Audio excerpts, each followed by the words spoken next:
There is no better time to be an entrepreneur than today. Meet Professor Prabhu Rajagopal from IIT Madras, who is the co-founder of 3 companies. One of his companies even raised funds in Shark Tank. Piyush and Anupam will take the deal. Good. Good. Congrats, guys. We went on to shoot a podcast to know about career success. What do you think about it? Does college education even matter? Our boys in formula racing today. In my 5 years of mechanical engineering, I saw an engine maybe a couple of times. These boys are making the whole car themselves. Mindsets. Like today there are a lot of things with GenZ. So what do you think wrong with GenZ? Maybe the younger generations are a bit far more sensitive. More precisely what you're trying to say? Startups and much more. How done JE and all? Yes. How it went? JE was a tough experience for me because in my time, the question paper was leaked.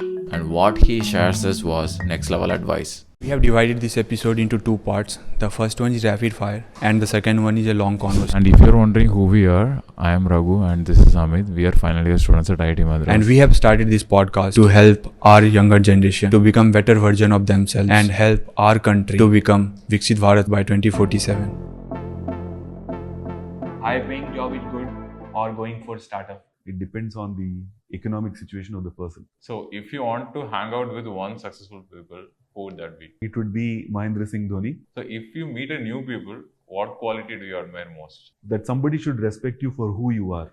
One biggest regret of your life? I was in the UK, I was doing PhD. So perhaps if I was my younger self, I would have sampled how the city is, doing all those kinds of things, finance, insurance, all sorts of things. I never got to see that side of the city. So if you are advising an younger student to master one skill right now, what would that be? Actually, the skill I think that we need to work on is how to do work. It is not about learning a skill like, coding or, some equations or some software package. We are brilliant at that. There is no one second to us in that.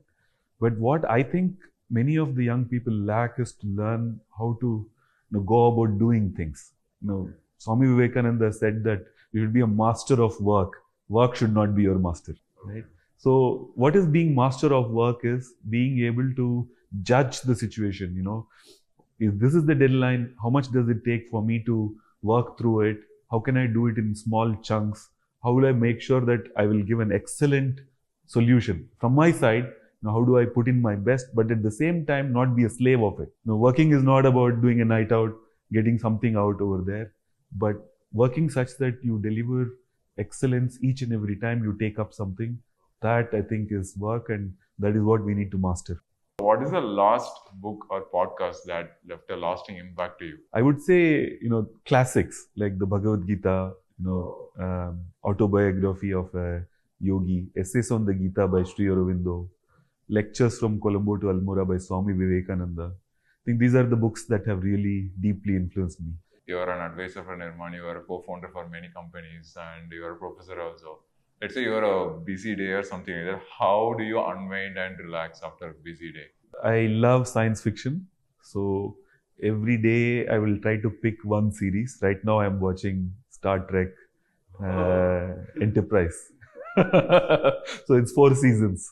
So I have about 50 haiku poems. I will launch it anytime. So during the time of your 2010 and 2011, you were in the PhD, I think, or... I just finished my PhD. I came back to IIT Madras. So usually what happens is the phase that we are going through, we usually try to represent that through our book. So did you fall in love with someone during that period of time? Yes. You basically tell your love story. That's what I think student will also, a lot of people from college, or I think they want to know about the professor who are very strict in the classroom. So what actually is their life like? But my students don't think I'm very strict. Now let's move on to the podcast. Like entrepreneurs, there is a common cliche that, college education is like it won't teach you the skills that is required for something like that. So what do you think about it? Does college education even matters? As a university professor, I cannot say that college education does not matter. So the vision of this government, Prime Minister Modi, we have the new education policy where increasingly they're saying that the education should become experiential. And that is very important. I think that's the message that all of us at universities should get, that we need to, one, open up young people's minds, give them the skills and abilities to absorb knowledge and information, give them the ability to work and master work, and also, learn by doing, not just learn by reading. And IIT Madras has taken a lead in it. Our boys in formula racing today. In my 5 years of mechanical engineering, I saw an engine maybe a couple of times during some labs actually. These boys are making the whole car themselves. I wouldn't always recommend that it should be only about skills and jobs. Okay, then you can have a skilling center. A university should open up people's minds to their potential. That's what a university's role is. But at the same time, provide opportunities for students to, experience what they're studying and go away with a strong personality. Person like 21-year-old boy or girl is starting up. What do you think makes a startup founder successful? There are no hard and set answers to this. I can say what I think I have observed. I think, self-discipline. See, you spoke about Solinas. The Divanshu, I've seen Sunday night, he will sit and create a plan for the entire week. He has written things down from 6 a.m. to 9 p.m. Okay. So if you are not organized to that extent, it's difficult. Okay. Right. And what are the set of do's and don'ts that I think a founder should do in order to start a startup? Definitely, you should be aware of both tech as well as non-tech. A startup is about building a successful business at the end of it. So you should be business aware. You need not have a business background, but you should know how to deal with money, how to source money, how to save money, how to grow money. Another do is, I think, ability to source talent is very important. Yeah, self-awareness. What I can do, what I cannot do. What I cannot do, I should have the right people to do. And also a good set of mentors. It's always good to have people who do not have anything to gain by advising you.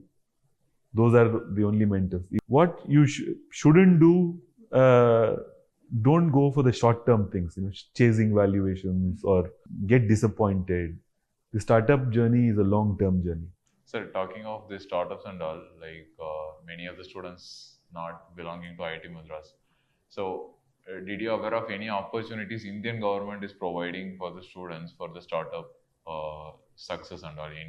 There's a lot available now. I would recommend you to check out the Startup India website. There is the Prayas scheme, there is entrepreneur in residence. Government is supporting various incubators for helping young people. So there are skilling institutes. There is IP support available. In good old days, filing an IP was very difficult. Through Startup India now, you have a set of IP lawyers who have been empaneled.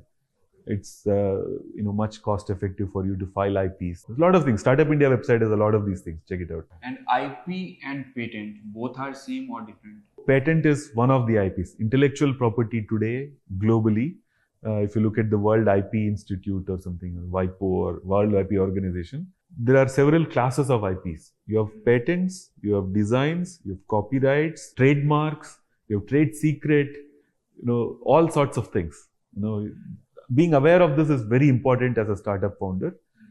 Sometimes you may have a know-how, you may not have an IP. Sometimes you may have a trade secret. Okay, so that also you should preserve. So, and a patent is a subset, IP is a superset. And why filing IP is very important for startup? See, it depends on the field you are in. So, just last week, I spoke to Jim Nasr from the Hashgraph Association. I'm part of the Hedera Hashgraph organization as IIT Madras. We are representatives on there. So he told me when we were talking in connection to Plenome, I said we have 4 IPs. Why do you have IPs? So because in that kind of domain, open source is valued a lot. And he says, if I give you funding, you have to be open source. I said, great, okay, But on the other hand, if you are in a traditional sort of an area where having a moat is very important, where, if you say you invest 3 years creating something and somebody else copies you in 6 months, taking you as an example, it doesn't benefit anybody. That's where IPs come into play. Or let's say you are a starting entity and you have a huge corporation, conglomeration that can easily take your solution and make a product out of it. So to prevent those kinds of instances is where IP gives you some protection. After the acquisition of Flipkart by a Walmart group, I think basically startup ecosystem in India has actually grown a lot.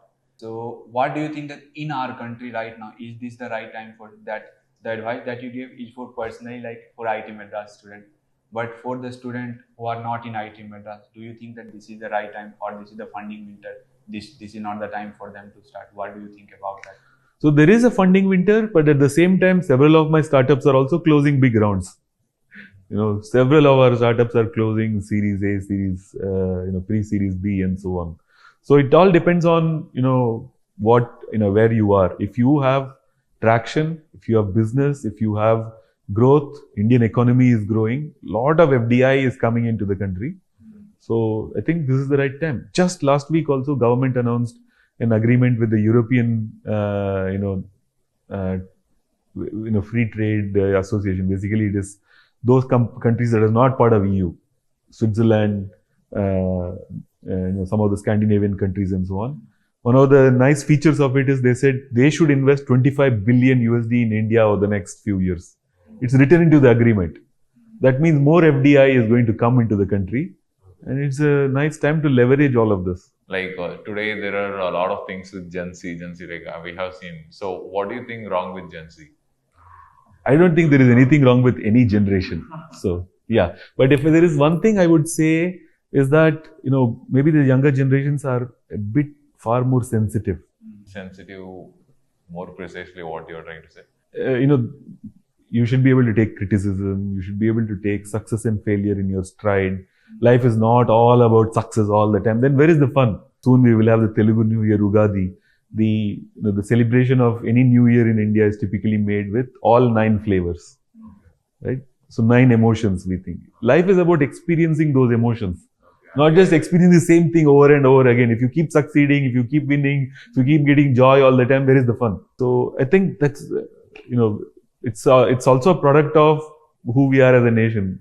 See, when we grew up, life was very tough. To go to my school, it used to take 1.5 hours in a bus. We used to sleep on the floor.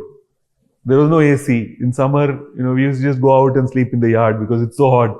So buying a slipper was a luxury, actually. Sometimes I never had a shoe. So there was one shoe that was bought once a year. In Diwali, if we get clothes, that's a lucky Diwali. That's how we grew up. Today, those things are bygone eras. Okay, so I think it's also a part of that. Young people have not had experiences like all of this. So coming from, protected backgrounds, everything is going well. So suddenly when they face something, it's a challenge. So it's not their fault. But I think we have to inculcate this sense that life is about experiencing everything. And talking of your journey also, like, is there any point in your life you're like, okay, we hit very bottom and like you feel, okay, life is lost, and how did you came up? Yeah, so there was tough moments. I wouldn't say I went to such kind of bottoms as such. So luckily, I've always, I've believed in philosophy. So philosophy helps me when I go to the toughest period as such. And the teachings of Swami Vivekananda have been with me. Believe in yourself. All power is inside you. Have faith. A man with a motto in life, even if he fails, 50,000 times, is better than somebody without a motto in life. Take up one idea, make it part of yourself. These are the kinds of teachings that help me get through the toughest period. Let's say for our country, right now, average age is something about 27 to 28 years, right? And by 2047, I think probably we will get some of average age will also get a little bit older.